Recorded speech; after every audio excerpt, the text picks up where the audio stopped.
kita bersatu di dalam doa. Ya Tuhan Allah yang Maha Kuasa dan Maha Pengasih, terima kasih ya Tuhan atas penyertaan-Mu di dalam hidup kami. Kami bisa merasakan nafas kehidupan dan melakukan kegiatan kami dengan baik. Saat ini ya Tuhan, kami akan mendengarkan firman-Mu. Berfirmanlah Tuhan, sebab kami siap untuk mendengarnya. Melalui anak-Mu Tuhan Yesus Kristus kami berdoa. Amin. Shalom, salam sejahtera bagi kita semuanya. Bapak, Ibu, dan Saudara yang dikasihi Tuhan. Nas renungan pada kita hari ini tertulis dalam 1 Korintus 13 ayat 9 sampai 10. Sebab pengetahuan kita tidak lengkap dan nubuat kita tidak sempurna. Tetapi jika yang sempurna tiba, maka yang tidak sempurna itu akan lenyap. Demikian firman Tuhan. Bapak, Ibu, dan Saudara yang dikasihi Tuhan, kitab 1 Korintus ini dituliskan oleh Rasul Paulus sekitar tahun 55 sampai 56 Masehi. Surat ini ditujukan kepada jemaat yang ada di kota Korintus. Kota Korintus adalah sebuah kota kuno yang ada di Yunani.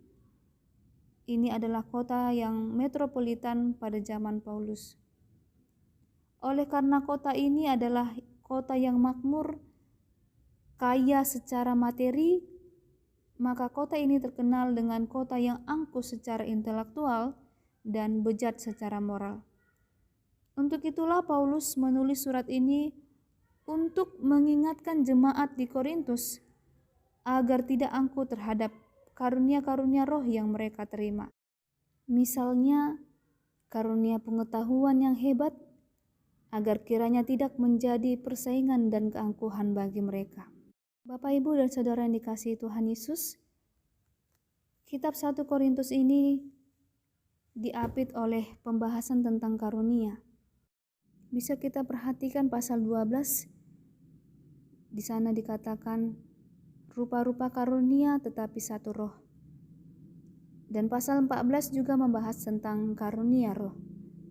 Mengapa Paulus menyisipkan satu pasal tentang kasih di antara pembahasan tentang karunia? Di sini Paulus ingin menyampaikan bahwa kasih itu sebenarnya lebih besar dari karunia-karunia roh. Walaupun kita memiliki banyak karunia, misalnya karunia mengajar, karunia berkhotbah, dan karunia lainnya, tetapi jika tidak ada buah roh dihasilkan, maka itu menjadi suatu masalah. Seperti yang sudah dinyatakan Paulus di 1 Korintus 13 ayat 1 sampai 3.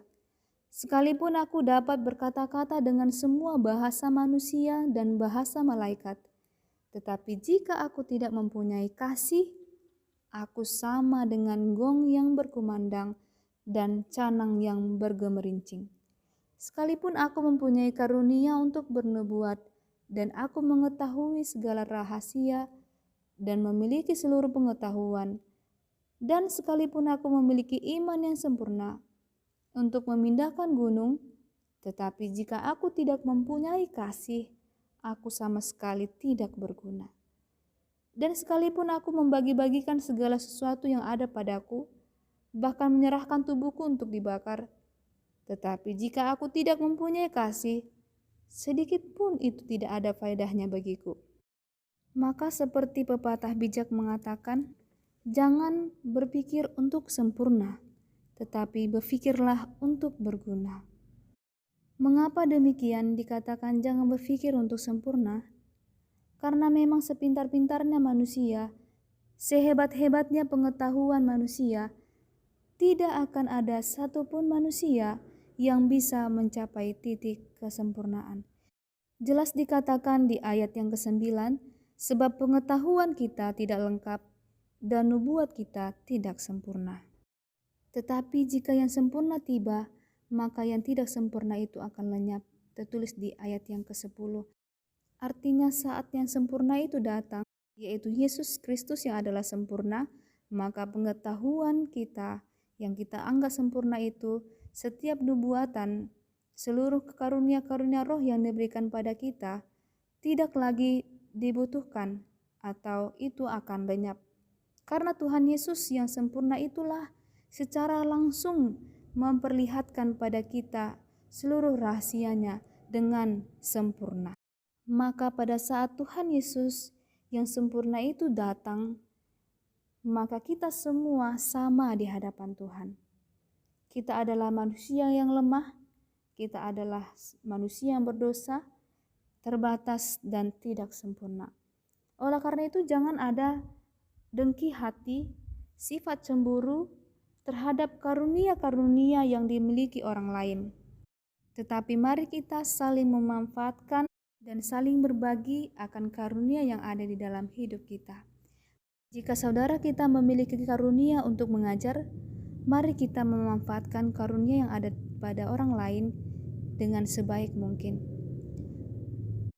Dan jika kita memiliki karunia untuk berkhotbah, mari kita beritakan firman itu dengan sungguh-sungguh kepada orang lain berlandaskan kasih. Oleh karena itu mari kita tanamkan kasih di dalam hidup kita, karena hanya kasihlah yang tidak berkesudahan di dalam hidup kita.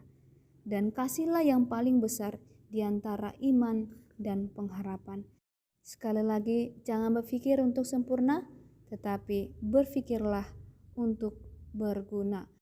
Mari kita terapkan kasih Allah di dalam hidup kita. Amin. Kita bersatu dalam doa. Ya Tuhan Allah yang Maha Kuasa, berikanlah bagi kami iman yang benar, yang tumbuh dan kuat. Berikanlah bagi kami kasih yang setia mencintai Tuhan dan manusia.